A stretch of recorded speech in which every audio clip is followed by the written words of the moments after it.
In today's video, I'm going to go over 11 different settings that you need to know, 11 different settings that you need to set on your Tesla, and I'm starting right now. The first feature that I'm highlighting today in this video will be your entry mode. Notice how the seat is all the way back and the steering wheel is all the way up. This is going to make it so much easier to get inside of your car. So once I get inside of the car here and I close the door, look what's going to happen. I put my foot on the brake, the steering wheel is moving up, the seat is moving to my liking. Now, after I go on my trip and I take my seatbelt off, notice that the seat is moving back, the steering wheel moved up. Now I can get out of the car with no problem. Inside of your car as well, you have driver profile settings. Now with the driver profile settings, it's going to save essential things like your seat position, the steering wheel position, your mirrors over there, that position. It's going to save so much more than that, your radio stations. And the cool thing with your driver profile is if you set it in your Tesla and you go on to another Tesla, like my wife Keisha, she has a Tesla, and my driver profiles that I set here, if I'm driving her car, is going to go right to her car, the seat positions, everything. And the cool thing with that is it is customizing your settings. But if I come over here and click and just say Keisha, notice now the seats are moving. I'm not sure if you see the air adjusted. And now it is on Keisha's setting, which is kind of awkward because she's a little bit shorter than I am. So if I come back over here and just say hit Canon, that's me, and my settings change just like that. So that's another cool setting that you have to make sure that you're setting inside of your Tesla, because that's what's going to make your Tesla a Tesla with the customizations that you can set on these cars. And this next setting right here is for all of those pet lovers out there. If you have to get out of your car for any reason, you have a setting, you have a feature, and it's called pet mode. And in order to enable pet mode, whenever your car is in park, we're just going to scroll right up to our climate control menu and it says dog. And now dog mode is enabled. And the climate and the screen will stay on while you are out of the car. And on the screen it says, my driver will be back soon. Don't worry, the AC is on and it is 68 degrees. And as you see too, the window did roll up, and that way you don't have to worry about the dog rolling down the window, because now the windows are not activated. So that way they don't jump out of the car. Now you can go on and take care of your shopping, knowing that your little furry friend in there is doing okay. So many times whenever you park in low-hanging areas or in garages, I used to be afraid that I was going to damage my car, but there is a setting that you must know about it. So right now I'm going to open up my trunk, and the trunk opens wide open. However, if you do want to adjust the setting or adjust the height on your trunk, you're going to hold this button right here. So just say right now it's all the way up. I'm going to pull it halfway. And all you're going to do is you're going to come under here. You're going to hold the button about for a second. And it beeped. That was more like 3 seconds. So whenever I close the trunk, and the next time or any other following time that you open up your trunk, it is going to go right to that height right there. So now you no longer have to worry about damaging your roof, especially if you're in a low-hanging area.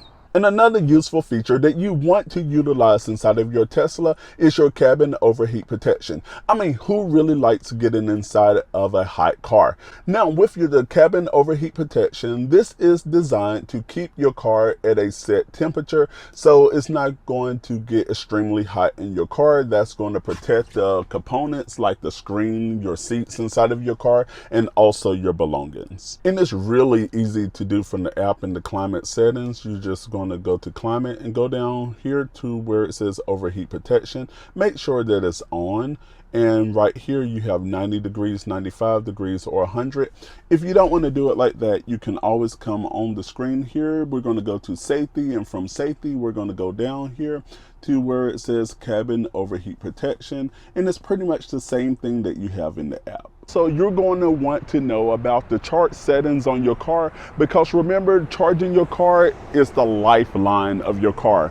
So whenever you're looking at your charge settings, you can look at the charging history, scheduling, limits, and so much more. And you can access that by coming over here by clicking on the battery here. This is a quick way to get to it. And as you can see here, this is the limit. This is the input, the ampage. If you want to schedule, like I have mine to schedule at home, or you have other options as well, and also your charging history. Now, this is a great setting, especially if you don't want to scuff up your rims, and I am talking about mirror auto tilt. Now, with mirror auto tilt, if I put the car in reverse, it's going to tilt down. Watch this. I'm going to go in reverse.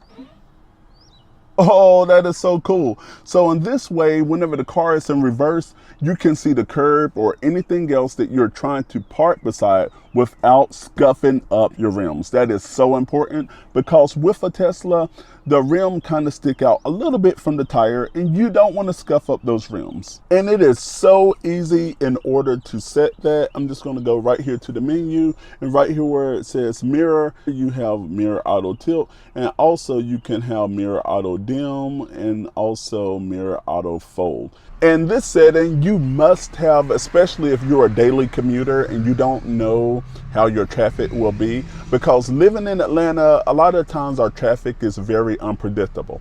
Here on your screen, I'm going to come right over, and right now you just see the roads here in Atlanta, but it's not really saying much. If you click right here, it looks like a stoplight, a traffic signal. Once you click on there, and now you will see real-time road conditions, which surprisingly in Atlanta, this is real good. But you see some red here, some yellow here, you have some burgundy there. That means it's not doing much. And another cool thing is the screen display setting that you're going to want to use inside of your Tesla. With this, I keep mine in auto, so during the day it will show bright, and at night it will go to like this futuristic black look. And I'm going to show you exactly what I'm talking about. Here in your menu, I'm going to go to display, and from display up here at the appearance where it says appearance, I have it set on auto, but light is going to pretty much put everything in the light. This is great for daytime driving, but at night you don't want all of that bright light hitting you. So we're just going to go to dark. And right now it's a little harder to see during the day, but like I said, at night, this is so cool. On auto, it will change according to the light outside, and it's always like that perfect change. It's never like too early, too late. It's right on time. And there's not enough emphasis put on your Tesla voice commands out there. The same way that you have your Amazon Echo at home and you can tell it like to turn on lights, turn off lights, and on your phone you can say call this person, do this, do that with your Siri or on your Android device. Inside of your Tesla, you also have voice commands. So watch this real quick. All you're going to do is come over here to your right scroll wheel. You're going to press and release and set the temperature to 76 degrees. And now the temperature is 76 degrees. How cool is that? And there are 18 different voice commands that you need to know about. And I tell you what those 18 are on the top video right over there. Be sure you check it out. Subscribe, and that way you don't miss another video. And I will see you in the next video.